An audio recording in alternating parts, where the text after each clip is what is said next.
You're about to unlock the most dangerous social power a man can ever possess, and I say dangerous because once you have it, the line between influence and manipulation becomes razor thin. I'm not talking about making someone like you. I'm not talking about getting someone to text you back or glance twice at your story. I'm talking about obsession, the kind of gravitational pull where you walk into a room and people tense up because they need your attention like they need air. The kind of presence where one conversation with you keeps them up at night replaying every word. This isn't charm. This isn't charisma. It's something far more precise. By the end of this video, you'll know exactly how to make someone obsessed with you. And you'll know how dangerously easy it is to cross that line. Every human walks around carrying invisible cracks, psychological fractures from years of insecurity, unmet needs, hidden shame. And when you speak to them in the right tone, at the right angle, you don't just talk. You slip through one of those cracks like a whisper in their soul. That's when they stop hearing you and start feeling you. But you need to understand something. This is not about being a better person, or saying the right thing, or leveling up your life. None of that matters if you can't read the room, decode a person's weak point, and hit it like a laser-guided missile. You're not going to walk up and say, "Tell me your insecurities." You're going to watch for the spikes, the shifts, the way their tone shifts when they mention a father who never said, "I'm proud of you," the way they light up when talking about an old high school win, the way they repeat themselves when they didn't get the response they craved. You learn to trace emotional fingerprints in real time, and once you find the weak point, boom, you plant your flag. You become the person that gives them the feeling they've been chasing for years. Let's say you're talking to someone who thrives on validation, that person who always brings up how much they've accomplished, who laughs just a little too loudly at their own story, who finds a way to name drop themselves even in the most casual setting. You don't flatter them, you frame them. You build moments where they discover their own greatness, but only when they're around you. And when they're not around you, something starts to itch in their brain. Something starts to feel off, like something's missing. That's obsession creeping in. The secret is indirect praise, not the lazy, "you're awesome" garbage that vanishes from memory in 30 seconds. No, you do it through third-party reflection. Funny, I was talking to a friend the other day and your name came up. We were arguing over whether anyone could run 6 miles without stopping. I said you could. That hits them harder than 10 compliments. Why? Because now they're being validated in absentia. That's social proof, emotional elevation, and psychological magnetism all in one sentence. And it works because it doesn't smell like flattery, it smells like truth. Or maybe you're with someone who lives in fear of failure. You'll know it because every dream they share comes wrapped in what ifs. What if I'm not good enough? What if I try and it still doesn't work? You don't answer their doubts with a blueprint. That's what every other friend tries to do. You answer their doubts with emotional safety. You give them oxygen. You listen until they're empty, and then, when they least expect it, you drop the right story. Not advice, not logic. Just a story that says, "Hey, someone just like you made it." And suddenly, you become the story, the hope, the one voice that quieted the storm in their head. And they'll want to hear that voice again, and again, and again, until they start associating peace with your presence. That's when you've won. But the most powerful and most dangerous trigger of all is trauma. You see, people walk through life pretending their scars don't exist. They crack jokes, keep busy, lift weights, make money, smile in pictures. But underneath, there's always one wound that never closed. One rejection that shattered them. One betrayal that rewired how they see love, trust, or even their own worth. And that wound, that's the gateway to obsession. Because if you walk in at the right time, with the right words, and you become the first person who sees that wound and doesn't flinch, they won't be able to let you go. Let's make this real. A man gets rejected by a woman he thought was the one. Maybe she ghosted him. Maybe she said he was boring. Maybe she left him for someone taller, richer, louder. And now, he's carrying this silent belief that he's not enough, that something in him is defective. He hides it behind sarcasm or grind-set quotes on Instagram. But deep down, he's still looking for someone, anyone, to tell him he's not broken.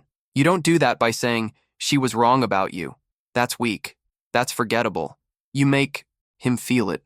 Maybe you drop a line like, "You know she rejected Jack too, right? And Jack is literally the guy everyone wants to be." And suddenly his brain glitches.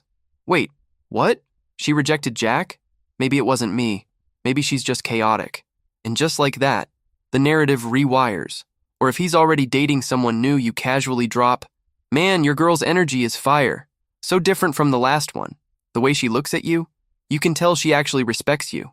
That's not just a compliment, it's a nuke. Because now, he's comparing the old rejection with the new admiration. He's drawing contrast, and you're the one who handed him that mirror. You didn't help him, you restored him. And no matter how much time passes, part of him will always associate you with the moment he stopped feeling broken. That's obsession. But now we enter the final territory, the primal one, the one most men never want to talk about until it owns them. Sexual thirst. Here's the truth: no one wants to say, a man's desire for sex is not about pleasure. It's about validation. It's about proving to himself and to the world that he can, that he's chosen, that he matters. Women don't chase sex the way men do because they don't have to. They have the apple. You have the hunger. And if you don't understand this imbalance, you'll get played like a violin by a woman who knows exactly how to dangle the prize and never deliver. She'll give you just enough to keep the hope alive. A touch, a wink, a night where you almost kiss. And when you pull away, your brain starts spinning stories. Maybe next time. Maybe if I just wait. Maybe if I just prove myself. No, that's the trap. That's the leash. And the longer you stay on it, the more obsessed you become. You can't trigger this weak point in others, not as a man. But you must see it, so you can protect yourself, so you never become the one on your knees, begging for breadcrumbs of affection. Because the moment a woman realizes she controls your access to sex, she controls you. And no man with self-respect can let that stand. Understand this. When you identify someone's weak point, be it validation, fear, trauma, or desire, and you know how to press it just enough to create a high without giving them full relief, you become their addiction.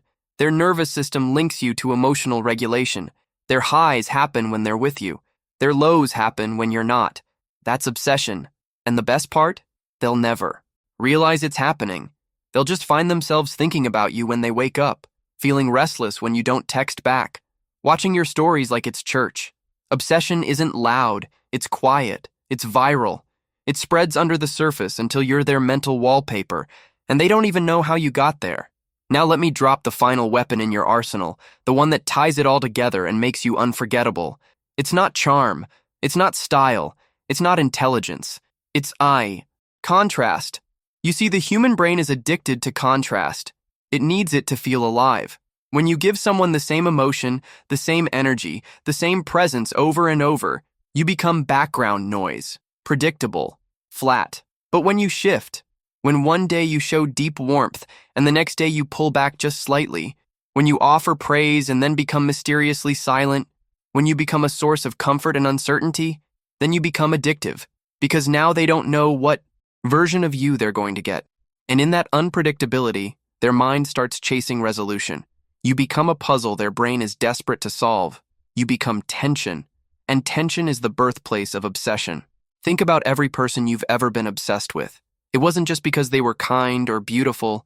It was because you never quite figured them out. They left space for your imagination. They pulled you in with closeness, then left you dizzy with distance. That contrast isn't an accident, it's a tactic. If you always reply instantly, stop. If you always say yes, say no once. If they expect a compliment, let the silence hang. Not to punish, but to create contrast. To create a rhythm where they're no longer sure of your next move. That's what hooks the mind.